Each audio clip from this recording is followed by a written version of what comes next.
Petite Nature, c'est de la littérature expérimentale et poétique écrite en courts chapitres au croisement de toutes les fictions.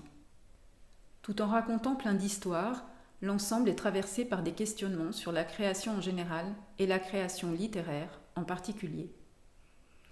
On peut dire que ça commence comme une sorte d'autoportrait aux 10 prénoms différents qui se dessinent petit à petit à partir de souvenirs d'enfance et d'adolescence.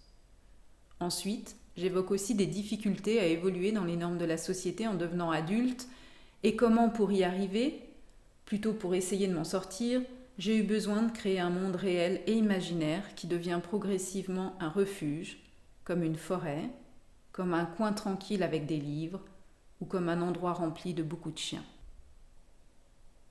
Même si de nombreux éléments qui constituent le livre sont vrais, on frôle quand même souvent la science-fiction, puisque dans ce livre, on trouve à la fois des pans qui mangent du popcorn, des personnages qui s'amalgament, du cyclisme, des métamorphoses.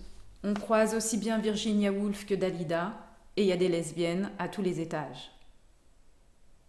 Mais en réalité, ce livre, c'est surtout une déclaration d'amour. Mais il y a un peu de cul aussi.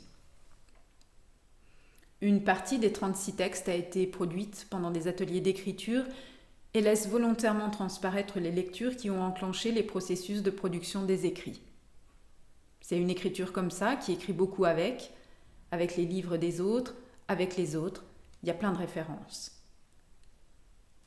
Tel qu'il existe, Petite Nature, enveloppée dans sa couverture, avec ses pages qui se suivent et ses chapitres qui s'enchaînent, est une proposition. Mais les textes peuvent aussi être lus séparément ou dans le désordre, lus dans sa tête ou à haute voix. Pour terminer, je dirais que l'humour dans la narration tente de transformer par un retournement et un peu de légèreté une force qui me fait parfois défaut en un paysage qui, je l'espère, fera au moins sourire. Et je vous souhaite une très bonne lecture.